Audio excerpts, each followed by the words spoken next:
Au Monde, on a des bureaux, des tonnes de livres sur la politique, des blagues super marrantes accrochées au mur, des journalistes très sérieux qui passent des coups de téléphone. Allô, Barack? Mais on a surtout ça. Cette table de ping-pong, sur laquelle sont en train de jouer Marc et Antoine, a été installée ici en 2016 avec un objectif, rendre les salariés du Monde plus heureux au travail.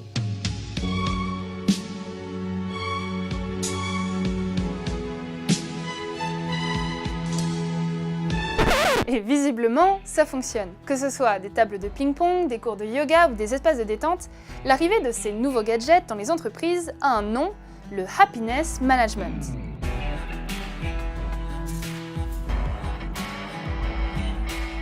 Comme tout ce qui sonne cool et anglais, le Happiness Management, ou Management du bonheur, nous vient tout droit des États-Unis.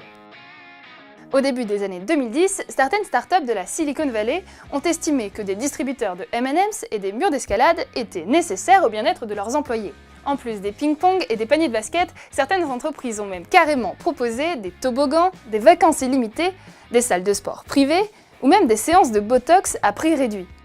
Ce phénomène a même donné naissance à un nouveau métier, Chief Happiness Officer, autrement dit un responsable du bonheur. C'est lundi matin. On va prendre un petit déjeuner. Il y a des cours de yoga qui sont organisés aujourd'hui.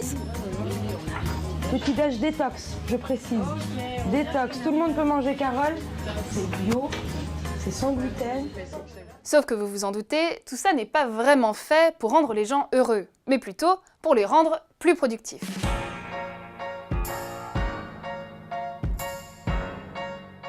Selon une étude réalisée en 2014, se sentir heureux au travail augmenterait notre productivité de 12%.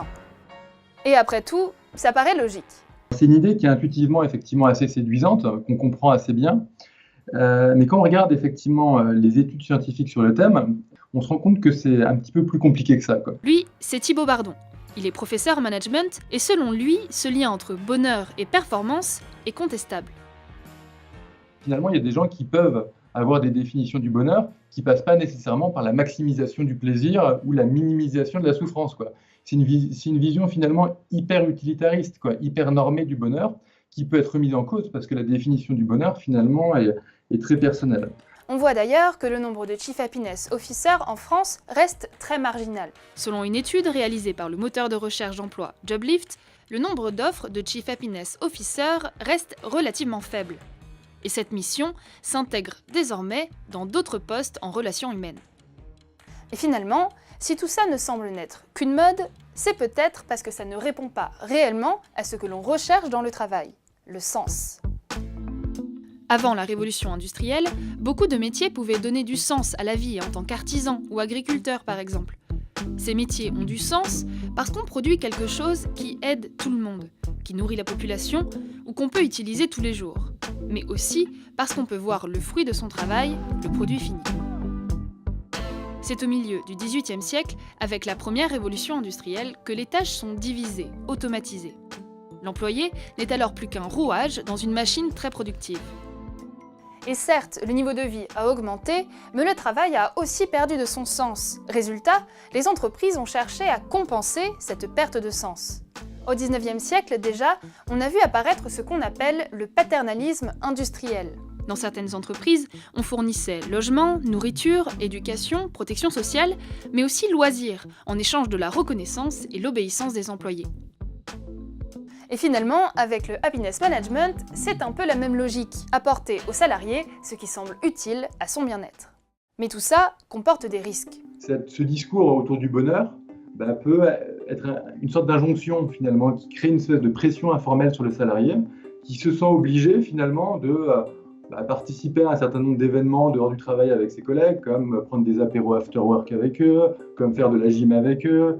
Et s'il ne le fait pas, il est considéré comme quelqu'un de rabat-joie. Il y a une autre dérive qui est le cas opposé en fait. Des gens qui s'investissent trop, et ce qu'on observe, c'est que ces gens-là peuvent connaître en fait des phénomènes de burn-out, c'est-à-dire qu'ils se surinvestissent dans leur travail, ne font plus la différence entre leur vie personnelle et leur vie professionnelle, ou quand par exemple ils perdent leur travail, quelle que soit la raison, effectivement ils perdent tout.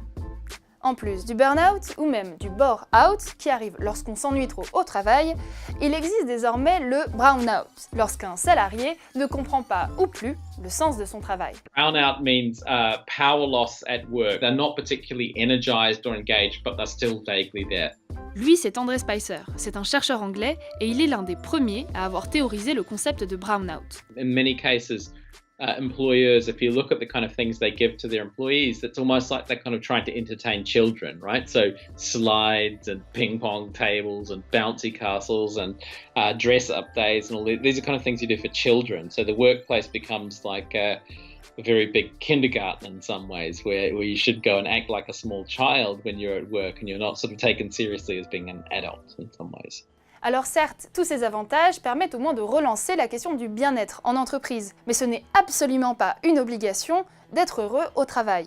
Aux États-Unis, le syndicat national du travail a même décrété en 2016 qu'il serait désormais interdit d'obliger un employé à avoir une attitude positive au travail.